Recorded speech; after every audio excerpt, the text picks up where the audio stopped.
Unfortunately, I'm a Wolves fan before I'm a basketball YouTuber. And just 9 short days ago, I felt on top of the world. The team I've loved since I was a little kid had just embarrassed the reigning champions in front of their home crowd. Nikola Jokic went 5 for 13 from the field with 4 turnovers. Jamal Murray went 3 for 18 from the field. Jokic was being re-questioned as if last year didn't happen, and the reigning champs were being treated like it was all over for them. While I didn't agree with those last 2 sentiments, Minnesota had just completely dominated Denver wire to wire, with their defense completely smothering them. Anthony Edwards' MVP chants broke out.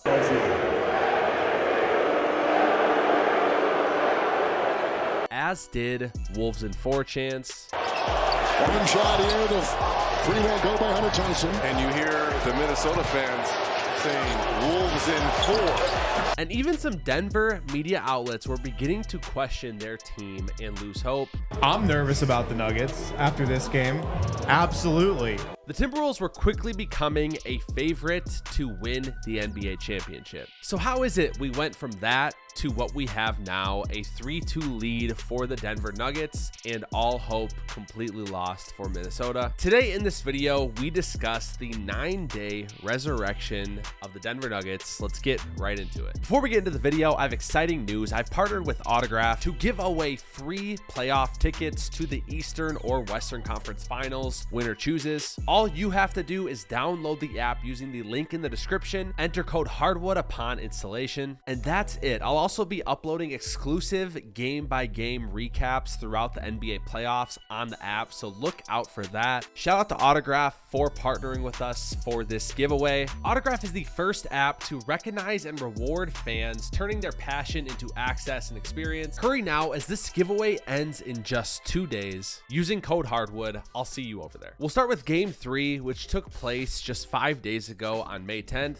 All of Minneapolis and the entire state of Minnesota was ready for the Timberwolves to essentially end this series. It was their first game at home in the biggest game in the Minnesota Timberwolves history of the last 20 years. You figure that the Nuggets back are against the wall. They're going to come out with a different type of tenacity, and they did just that. Christian Braun hits this 3-pointer to put the Nuggets up 45-25 with just 6 minutes to go in the second quarter, with the Nuggets leading 56-41 at halftime. As impressive as their offense was, it was their defense that really bounced back, limiting Minnesota to just 41 points in that first half. But it was the third quarter that would officially put this game away. The Nuggets would outscore the Wolves 37-25. Going 13 for 17 from the field in the quarter, blowing out Minnesota 117-90. Jokic would finish going 10 for 18 from the field, 24 points, 14 boards, and 9 assists, while also having 3 steals and 3 blocks. Jamal Murray had his first good game of the series, 24 points on 11 for 21 shooting. And after struggling as a team the entire playoffs to shoot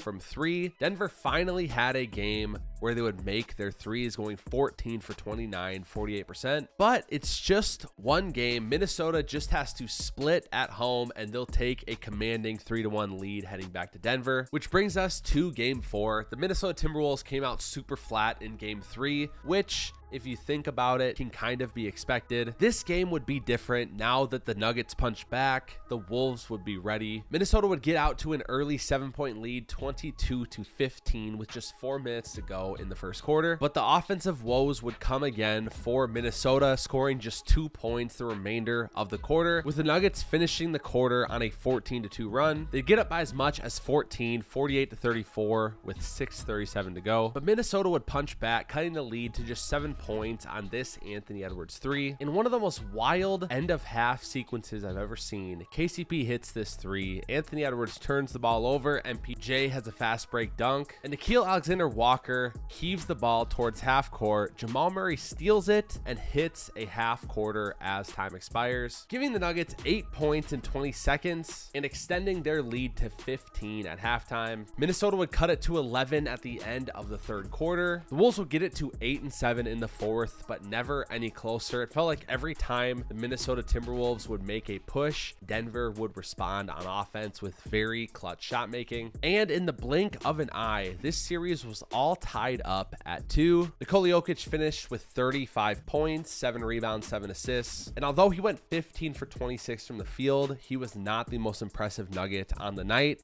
That belonged to Aaron Gordon, who went 11 for 12 from the field, including 2 of 2 from 3, 27 points, 7 rebounds, 6 assists. And Denver's bench went 8 for 11 from 3. Again, another game where they shot 44.8% from 3, continuing the trend of positive regression from their first 6 games in these playoffs that they shot it awfully from 3. On the Minnesota end, Anthony Edwards went 16 for 25 from the field, had 44 points, 5 rebounds, 5 assists. He had absolutely no help on offense. Naz Reid did go 5 for 6 from the field, but outside of that, Minnesota shot it just 35% from the field and 23.5% from 3. There's nothing else Anthony Edwards could have done. The rest of the Timberwolves just had to be better, which brought us to last night, Game 5. I saw a stat that the winner of Game 5s in 2-2 best of 7 series have gone on to win a series 81.9% of the time. So if the Minnesota Timberwolves did not want to blow this 2-0 lead to the reigning champs, it's pretty safe to say that Game 5 was a must win. Mike Conley would not play in this game, suffering from a sore right Achilles that occurred at the end of Game 4. So Nickeil Alexander-Walker would get the start for Minnesota. He would hit his first 3, which was huge for the Timberwolves. After the officials did not call Rudy Gobert for an offensive foul on this play, which I definitely thought was borderline. I feel like Nikola Jokic gets away with a lot of these. Michael Malone would get a technical foul, and a huge momentum shift would happen over the ensuing possessions. Aaron Gordon had 2 fouls early in this one, and so did Naz Reid. So when Ed Malloy called an offensive foul on this Naz Reid potential and 1, it went from being 3 points for Minnesota and 3 fouls on Aaron Gordon to 3 fouls on Naz Reid. Only a minute later, Jaden McDaniels would get called for an offensive foul, and on the next possession, Karl Anthony Towns would get called for 1 as well. I also forgot to mention that in the first quarter, Karl Anthony Towns banged his knee that he got surgically repaired just a month ago. He was in obvious pain, but continued to battle through it. The rest of the first half was pretty back and forth, but Denver would take a 50-44 lead into halftime. Minnesota begins the second half on an 11-3 run, largely on the back of Karl Anthony Towns, but it's a possession like this one that absolutely kills you in these close games. Aaron Gordon gets like 3 offensive rebounds and finally finishes the job after getting blocked by Rudy Gobert. And in what felt like just a moment, the Nuggets again had a 7-point lead. But the main theme of this third quarter is that Nikola Jokic is the best player on the planet by a very wide margin, finishing the quarter with 16 points, 4 assists, 3 rebounds, 0 turnovers, going 6 for 7 from the field. And I mean, just check out some of these plays. We'll talk more about Nikola's performance after this game recap. The Nuggets once again have a strong third quarter, outscoring the Timberwolves 38-30 and holding a 14-point lead heading into the fourth. And the fourth quarter was very similar to Game 4. The Timberwolves would get it to 9 points once or twice, but every time they would get it to that 9 to 10 point mark,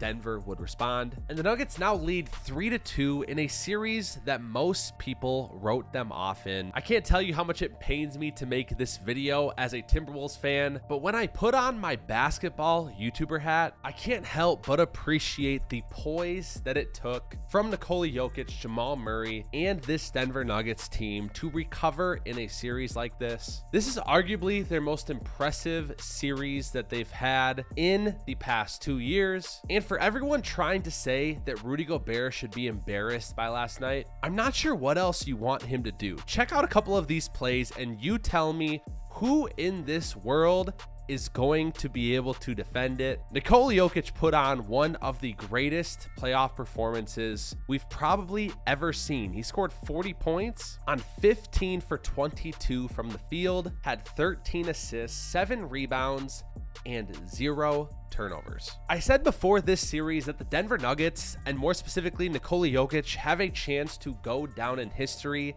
if they can repeat this year as champions. Not only will dynasty talks begin, greatest of all time talks have to begin for Nikola Jokic if he wins back-to-back titles. But it's not just that he did it, it's in the way that he's doing it, and I truly believe that Minnesota is the worst matchup for Denver. So to have a performance like he did last night in a pivotal Game 5 will go down in NBA history. Anthony Edwards played probably his worst game of the NBA playoffs, just 18 points, a minus 12 plus minus, 5 for 15 from the field. And although he had 9 assists, the Nuggets were just loading up on him and making him pass. I feel like this was back to early on in the Phoenix series, but in my opinion, Ant could have been better when they loaded up on him. He missed Rudy a couple times. If the Timberwolves want any chance to win a Game 6 and extend this series, they need a legendary performance from Anthony Edwards. Karl Anthony Towns was the best player on the floor for Minnesota tonight. He went 10 for 19 from the field, had 23 points,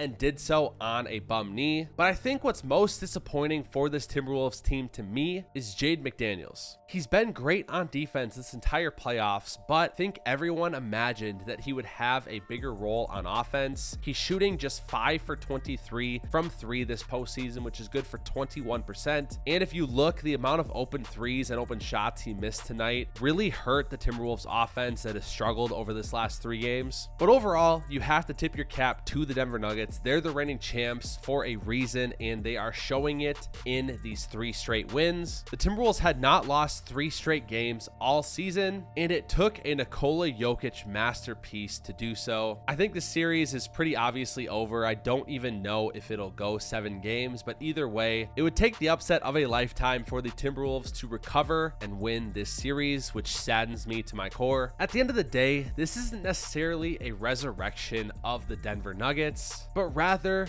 Denver showing us what they always have been, the best team in the league, the reigning champions with the best player until proven otherwise. Thanks for watching. If you enjoyed this video, check out my 2 videos on the Suns and the Clippers, where I basically tear into their asset management and look at their bleak futures. If you enjoy NBA content like this, consider subscribing, and as always, we'll see ya on the hardwood.